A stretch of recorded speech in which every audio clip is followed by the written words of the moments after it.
Hello everyone. तो guys आज के वीडियो में हम लोग क्लास 10 ज्योग्राफी के एक ऐसे चैप्टर को पढ़ने जा रहे हैं जो कि हमारी डेली लाइफ से रिलेटेबल है एंड इस चैप्टर का नाम है मैन्युफैक्चरिंग इंडस्ट्रीज। तो चलिए हम अपने वीडियो को शुरू करते हैं। चैप्टर की शुरुआत होती है एक स्टोरी से। दिवाली का टाइम था। हरीश अपने फैमिली के साथ मार्केट गया था। उन्होंने वहाँ नए शूज खरीदे, बहुत सारे दियाज, बर्तन और मिठाई भी खरीदी। हरीश ने सोचा इतनी सारी चीजें इतने क्वांटिटी में आखिर आती कहाँ से हैं। फिर उसके पापा ने मुस्कुराकर जवाब दिया, बेटा ये है मैन्युफैक्चरिंग का कमाल। आखिर मैन्युफैक्चरिंग होता क्या है? इसका आंसर बहुत सिंपल है। जब हम रॉ मटेरियल्स को प्रोसेस करके उससे ज़्यादा वैल्यूएबल प्रोडक्ट्स में बदल देते हैं एंड वो भी लार्जर स्केल पर, उसे ही हम मैन्युफैक्चरिंग कहते हैं। जैसे वुड को पेपर में, शुगर केन को शुगर में और आयरन ओर को स्टील में।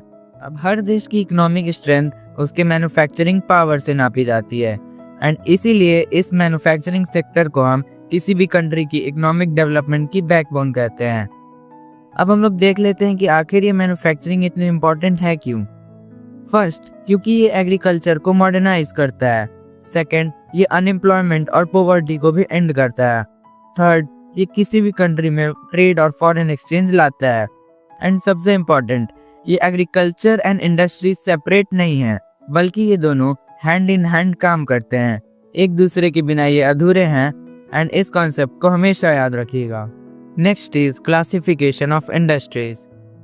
अब इस मैन्युफैक्चरिंग वर्ल्ड को समझने के लिए हमें इंडस्ट्रीज को 4 तरह से डिवाइड करना होगा। फर्स्ट, रॉ मटेरियल के बेसिस पर एग्रो बेस्ड इंडस्ट्रीज, जो एग्रीकल्चर से रॉ मटेरियल लेते हैं, जैसे cotton and sugar industries. Next है मिनरल बेस्ड इंडस्ट्रीज, जो माइन से रॉ मटेरियल लेते हैं, for example iron and steel and cement industries. Now next criteria is main role के बेसिस पर। फर्स्ट है बेसिक इंडस्ट्रीज, जो अदर इंडस्ट्रीज को चलाने के लिए उन्हें रॉ मटेरियल देते हैं, जैसे iron and steel. Second is consumer industries, जो डायरेक्ट कस्टमर को प्रोडक्ट सेल करते हैं, जैसे sugar and paper. Next criteria is ownership के बेसिस पर। यहाँ पर हमारे 4 प्लेयर्स मौजूद हैं। फर्स्ट इज पब्लिक सेक्टर, जिसे गवर्नमेंट ओन करती है, जैसे सेल एंड भेल। सेकंड इज प्राइवेट सेक्टर, जिसे इंडिविजुअल्स रन करते हैं, for example TISCO and Reliance. Third is joint sector, जिसे गवर्नमेंट और प्राइवेट दोनों मिलकर चलाते हैं, for example oil India limited. And fourth one is cooperative sector, इसे प्रोड्यूसर एंड सप्लायर दोनों मिलकर रन करते हैं, फॉर एग्जांपल महाराष्ट्र की शुगर मिल्स। फिर नेक्स्ट क्राइटेरिया है कैपिटल इन्वेस्टमेंट के बेसिस पर। इसमें 2 इंडस्ट्रीज होती हैं, small scale and large scale. And small scale का जो मैक्सिमम इन्वेस्टमेंट है वो 1 करोड़ रहता है। तो अब हम लोग बात करेंगे एग्रो बेस्ड इंडस्ट्रीज की। इसमें सबसे पहले आ जाता है हमारा कॉटन टेक्सटाइल इंडस्ट्री। ये इंडिया की सबसे ओल्ड और लार्जेस्ट इंडस्ट्री है। शुरुआत में ये महाराष्ट्र एंड गुजरात के कॉटन बेल्ट में कंसंट्रेटेड थी। ऐसा इसीलिए क्योंकि वहाँ पर रॉ कॉटन की ज़्यादा अवेलेबिलिटी थी और वहाँ मॉइस्ट क्लाइमेट भी था और साथ ही में पोर्ट फैसिलिटीज भी थी फॉर एक्सपोर्ट। आज ये पूरे देश में फैल चुकी है, लेकिन ओल्ड मशीनरी और इरेगुलर पावर सप्लाई इसके लिए बड़े चैलेंजेस हैं। Next one is jute textile industry. Jute को हम गोल्डन फाइबर भी कहते हैं। इंडिया जूट का सेकंड लार्जेस्ट एक्सपोर्टर है। इसके सारे मिल्स वेस्ट बंगाल के हुगली रिवर बेसिन के आसपास ही लोकेटेड हैं। ऐसा इसीलिए क्योंकि यहाँ पे चीप रिवर ट्रांसपोर्ट फैसिलिटी मिलती है, साथ ही में कोल की प्रॉक्सिमिटी भी है एंड यहाँ पर लेबर भी सस्ते मिलते हैं। लेकिन प्लास्टिक पैकेजिंग और बांग्लादेश से कंपटीशन इसके लिए बड़े चैलेंजेस है। Now our next type of industry जो है वो है mineral based industry. First is iron and steel industry. ये हमारी बेसिक इंडस्ट्री है, क्योंकि पिन से लेकर बड़ी मशीन्स तक सब स्टील से ही बनती हैं। इसीलिए स्टील का कंजम्पशन किसी भी देश की डेवलपमेंट का स्केल माना जाता है। ये इंडस्ट्री मेनली हमारे इंडिया में छोटा नागपुर प्लेट्यू के रीजन में कंसंट्रेटेड है। ऐसा इसीलिए क्योंकि ये एक लोकेशन सीक्रेट है। यहाँ पे सबसे बेस्ट रॉ मटेरियल्स मिलते हैं, वो भी लो कॉस्ट पर, जैसे आयरन और कोकिंग कोल एंड लाइमस्टोन। साथ ही में यहाँ चीप लेबर भी मिलते हैं। Now our next industry is aluminium smelting industry. Aluminium iron steel के बाद second most important metallurgical industry माना जाता है। ये लाइट वेट का होता है, साथ ही में कोरोजन रेजिस्टेंट होता है और हीट का एक अच्छा कंडक्टर माना जाता है।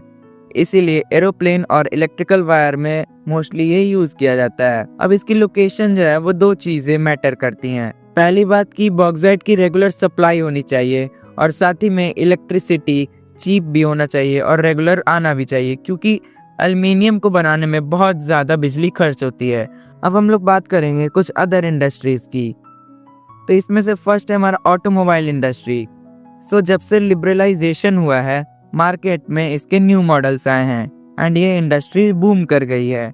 दिल्ली, एनसीआर, चेन्नई, पुणे इसके मेन हब्स हैं। Next one is IT and electronical industry. Bengaluru को हम इंडिया की इलेक्ट्रॉनिकल कैपिटल कहते हैं। ये इंडस्ट्री फॉरेन एक्सचेंज लाती है और जॉब्स भी क्रिएट करती है। इसकी सबसे अच्छी बात यह है कि इसमें पॉल्यूशन बहुत कम होता है। The biggest challenge environmental degradation and pollution. Industries हमारा फ्यूचर तो बना रही हैं, लेकिन हमारा प्रेजेंट खराब भी कर रही हैं बाय कॉजिंग पॉल्यूशन।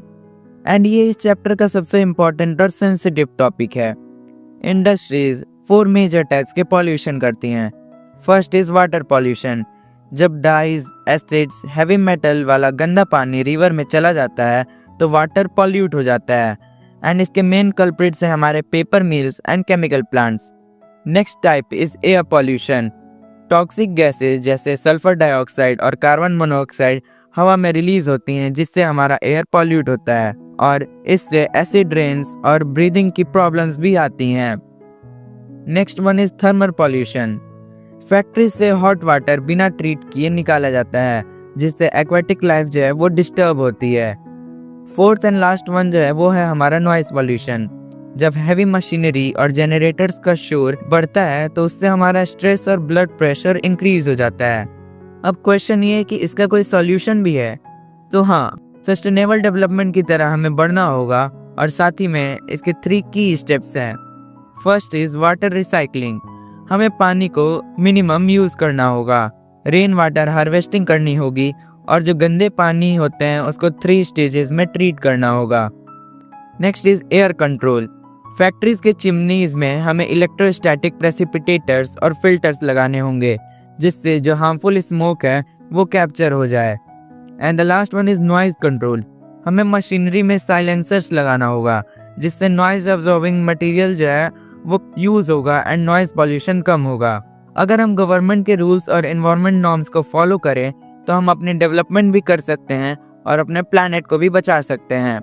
तो गाइज हमारे आज के चैप्टर के लिए तो बस इतना ही था, लेकिन मैन्युफैक्चरिंग इंडस्ट्रीज सिर्फ एक फैक्ट्री नहीं है, बल्कि वो हमारी लाइफलाइन है और अगर हम जिम्मेदारी से काम करें तो ये डेवलपमेंट और इकोलॉजी का एक परफेक्ट बैलेंस बन सकती है।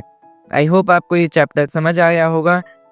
थैंक्स फॉर वॉचिंग एंड अगर आपको वीडियो अच्छा लगा होगा तो वीडियो को लाइक करिए एंड चैनल को सब्सक्राइब कर सकते हैं।